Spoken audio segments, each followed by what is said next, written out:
সংযুক্ত আরব আমিরাতে হেলিকপ্টার বিধ্বস্ত হয়ে 2 সেনা নিহত হয়েছে। আমিরাতের প্রতিরক্ষা মন্ত্রণালয় জানিয়েছে, কারিগরি ত্রুটির কারণে হেলিকপ্টার বিধ্বস্ত হয়ে দেশটির সশস্ত্র বাহিনীর 2 সদস্য নিহত হয়েছে। এ বিষয়ে আর বিস্তারিত কিছু জানানো হয়নি। ইরানে গণহত্যাকারী ইসরায়েল ও তাদের সহযোগী যুক্তরাষ্ট্রের আগ্রাসন দশম দিনে গড়িয়েছে। সংঘাত ছড়িয়ে পড়েছে পুরো মধ্যপ্রাচ্যে। প্রতিশোধমূলক হামলার অংশ হিসেবে উপসাগরীয় দেশগুলোতে মার্কিন সামরিক ঘাঁটি ও স্থাপনায় আঘাত হানছে তেহরান। এসব দেশ থেকে নিজ নাগরিক এমনকি অনেক সেনা সদস্যকেও সরিয়ে নিয়েছে ওয়াশিংটন। এবার ইরানের হামলার ভয়ে মার্কিনীদের তুরস্ক ছাড়তে বলল যুক্তরাষ্ট্র। সোমবার তুরস্কের আকাশে ইরানি ব্যালিস্টিক মিসাইল প্রবেশের দ্বিতীয় চেষ্টার খবরের পর এ নির্দেশনা দিল ওয়াশিংটন। তুরস্কের আঙ্কারায় অবস্থিত মার্কিন দূতাবাস সোমবার জানায়, ওয়াশিংটন আদানা শহরের নিকটবর্তী তাদের কনসুলেট থেকে জরুরি নয় এমন কর্মীদের সরে যাওয়ার পরামর্শ দিয়েছে এবং মার্কিন নাগরিকদের ইরান সীমান্তবর্তী দক্ষিণ পূর্ব তুরস্ক ত্যাগ করার নির্দেশ দিয়েছে। ইরানে গত 28 ফেব্রুয়ারি যুক্তরাষ্ট্র ইসরায়েলি হামলা শুরু হওয়ার পর থেকে মধ্যপ্রাচ্য জুড়ে মার্কিন সম্পদ লক্ষ্য করে তেহরান পাল্টা ক্ষেপণাস্ত্র ও ড্রোন হামলা চালাচ্ছে। তুরস্কের বেশ কয়েকটি ন্যাটো ঘাঁটিতে মার্কিন সৈন্য মোতায়েন থাকা সত্ত্বেও দেশটি এখন পর্যন্ত সরাসরি বড় কোনো আঘাত থেকে রক্ষা পেয়েছে বলে মনে হচ্ছে।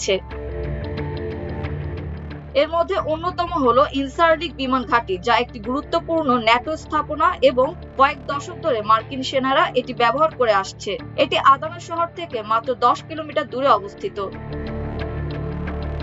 দূতাবাস এক্সে জানায়, নিরাপত্তার ঝুঁকির কারণে স্টেট ডিপার্টমেন্ট সোমবার আদানা কনসুলেট জেনারেল থেকে জরুরি নয় এমন মার্কিন সরকারি কর্মচারী এবং তাদের পরিবারের সদস্যদের চলে যাওয়ার নির্দেশ দিয়েছে।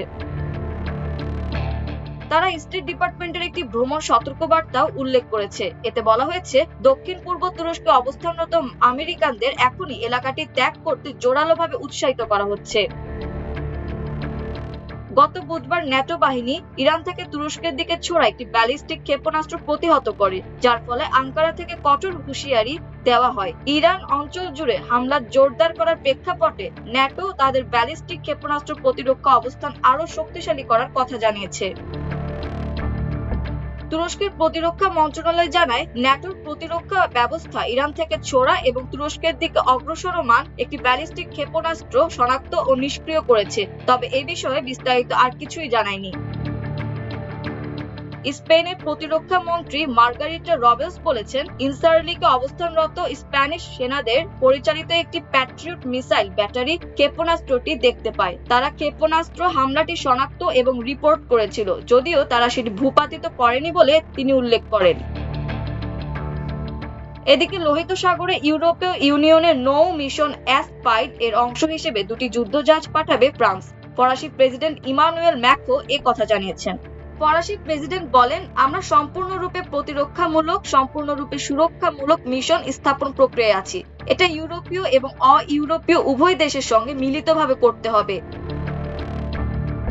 সাইপ্রাসের দেশটির প্রেসিডেন্ট নিকোস ক্রিস্টোডুলিডেস এবং গ্রিসের প্রধানমন্ত্রী কিরিয়াকোস মিৎসোতাকিসের সাথে বৈঠকের পর ম্যাক্রো এ কথা বলেন।